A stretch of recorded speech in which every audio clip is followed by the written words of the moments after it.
باشا انا بالسكواد ده هو اتغلبت من بيراميدز 3-0 الدور الاول. يعني كده كده انا مش هسيب، يعني انا كده كده مش هعرف اسيب او مش هعرف افوت الماتش. تاني حاجه وهي الاهم، انت لعبته وهو 10 لعيبه.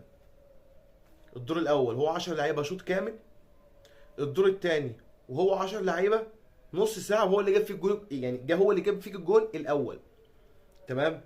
انت ما عرفتش تكسبه، اذا كان حكام مصريين ولا حكام اجانب. يعني لو انت عذرك في اي حاجه من دي ما عرفتش تكسبه، انت جاي عايزني انا اكسبه لك. شوف انت صارف قد ايه على الفرقه في يناير، التدعيمات اللي انت دعمتها بعد ماتش الدور الاول، وانا دعمت في يناير، واللي حصل لي ايه اذا كان بقى اصابات او.